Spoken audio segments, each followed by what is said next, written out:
Cool. This is week one of Like Me. So I'm not going to break into an Aladdin dance based on the genie. That was the only thing I thought about with the Like Me reference. But you never had a friend like me? We've heard this, please, right? Yes. Anything? Okay, thanks. We live in Disney World Channel all the time. So, or Disney mode now that we're like 2 months less to go, which is exciting. Was tonight, in all of its rules, fair? No? For those who say no, why? Well, we kind of found the rule of the you get your face or out. Okay. So there are portions of the game we all agreed to play together that may or may not be fair. But what does it tell us about life? Or at least it should. Very simple, not a trick question. Is life fair? No. There we go.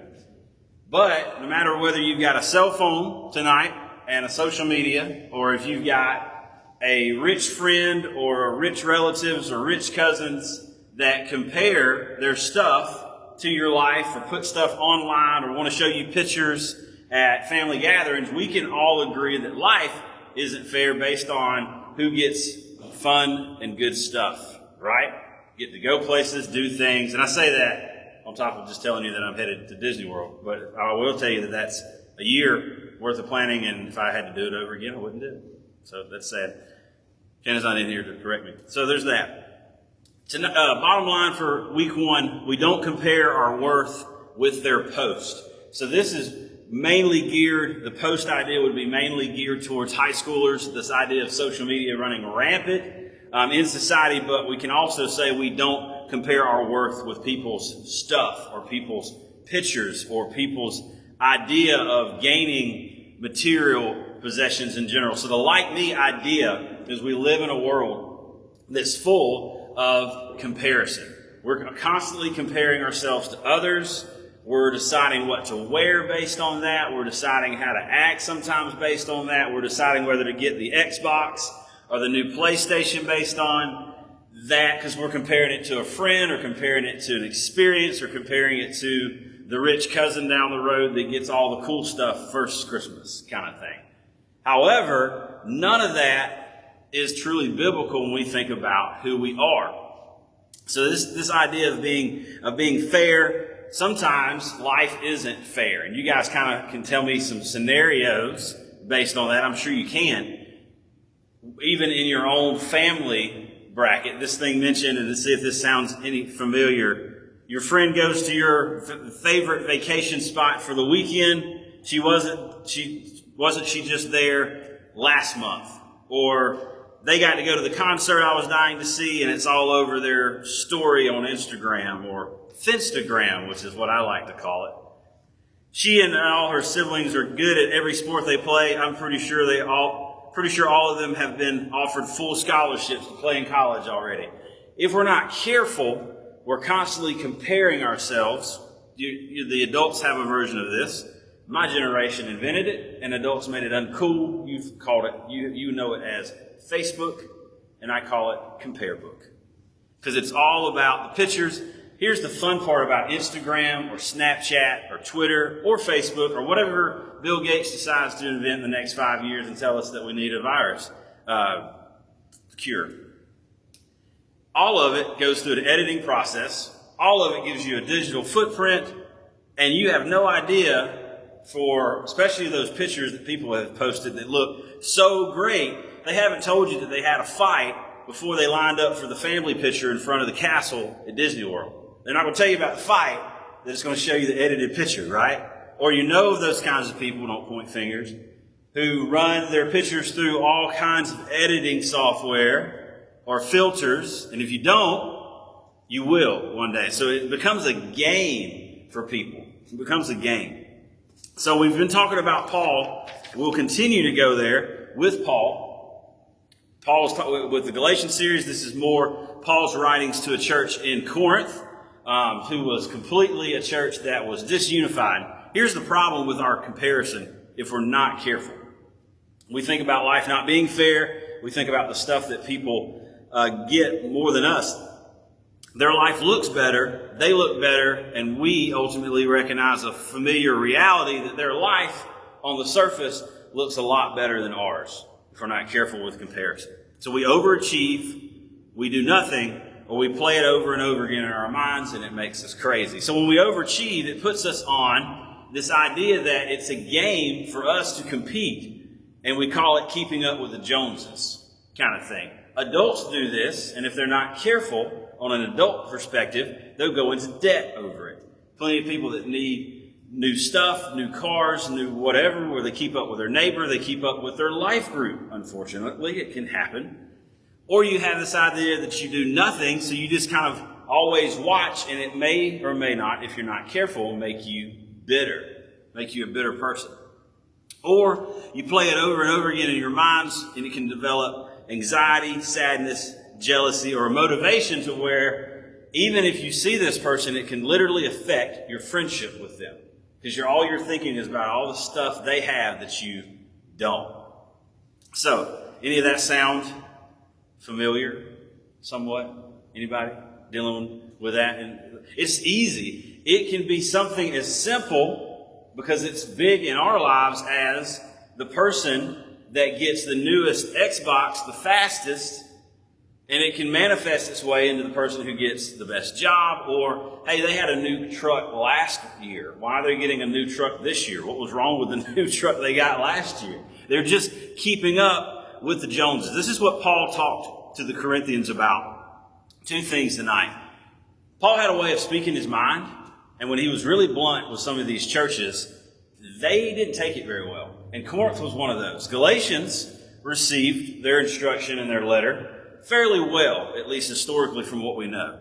Ephesians was kind of back and forth, and Philippians was pretty good as well. The Corinth church, Paul would write at least 3 letters, and historical records say that we've lost bits and pieces of one of them and what that looked like. So I don't know what was in that, but he ultimately had to address a lot of different sins. And one of the things they came back with Paul when he called them out and told them things they could be better in was they questioned his apostleship.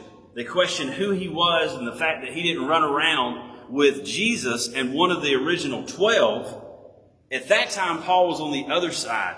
He was on the enemy side, and he was a guy named Saul, and he was persecuting them. So he couldn't have been a part of the original 12. But he was just as much of a disciple as you and I are today in a different generation.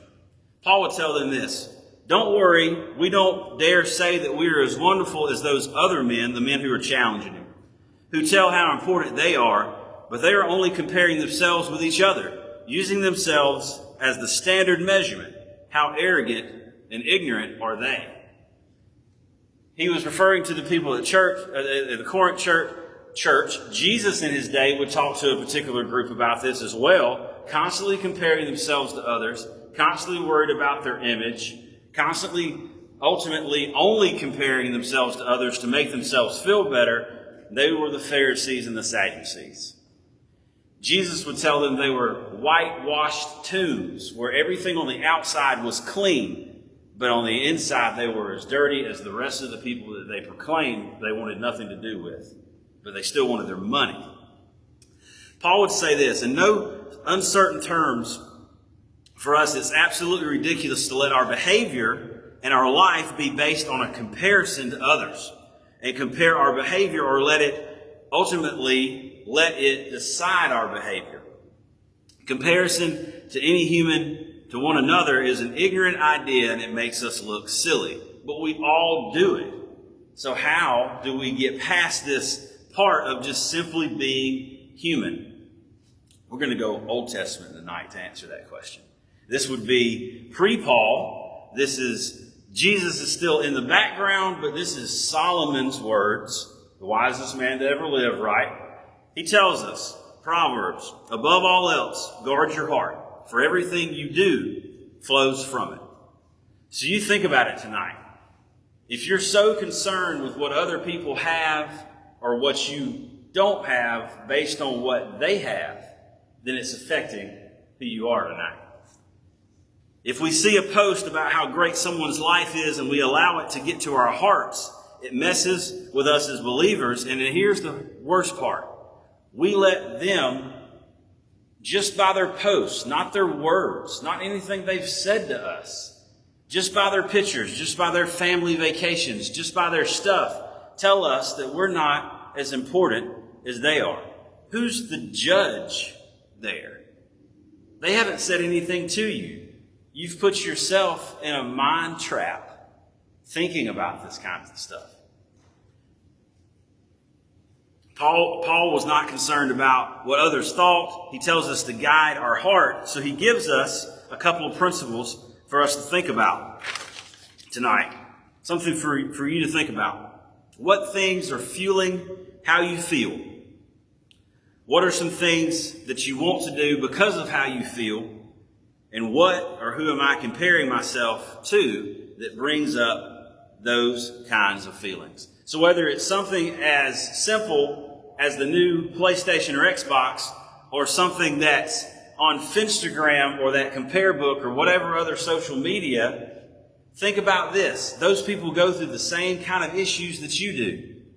And you also, unfortunately, have and go to school with people that their idea of functional is for their parents to potentially, I'm not saying it's everybody, but this does happen, to potentially buy the love of their person in their daughter or son. So I'm not saying on the other end that those who have stuff aren't blessed and use it for God's glory and it's just a way of enjoying the good life, but it's also a trap for us to think through our possessions and stuff for us, and this idea of comparison becoming a trap. So this is what Paul would tell us. Well, not Paul tells us, but if we were to put it in modern day, this is what this would look like for us. We guard our Instagram, or whatever that is for you, paying attention to how it affects you. There are good things called fast that are actually spiritual that we would actually think have a lot to do with food, which they do biblically. But do you know that you can fast from other things? The lack of TV might do you good for one weekend. The lack of a Facebook, like I'm probably doing this weekend, or Instagram. All of that you could fast from and not just participate if it's truly affecting you in a very negative way. You guard your Snapchat, guard your TikTok, guard the scroll. That's the idea of scrolling. Guarding your thoughts when you're watching the likes roll in on someone's stuff, or the comments, or the follows. Guarding ourselves with how we interact when it makes us feel less of a person. The only person that should define you, and Paul would get to this later with a comparison, the only person that you need to find contentment in is Christ. And if Christ says on the cross that you were good enough to die for, then why are we constantly saying that because I don't have the newest Xbox, PlayStation, my like didn't get more than 10 likes, I don't have more than 10 followers on social media, I don't have more than 5 friends who's willing to come to my house on the weekend, but you have 5 friends. Why do we feel less superior for that? You are who you are, and you are good enough for the King of Kings to come and die for you. It's time for us to quit the comparison game. It's harder than we think. Scripture tells us to guard our hearts. It tells us to take every thought captive. It tells us to set our minds on Christ. And it tells us that we can do all things through Christ who gives us strength. Philippians 4:13. And that's not a, hey, I'm going to go dunk a basketball and I'm white and I'm not even 6 foot tall. It's, I've found contentment through Paul's words. I've found contentment no matter I'm in prison and knowing that I'm about to die or I'm a free man walking down the street. We have to quit the comparison game. Let me pray for you.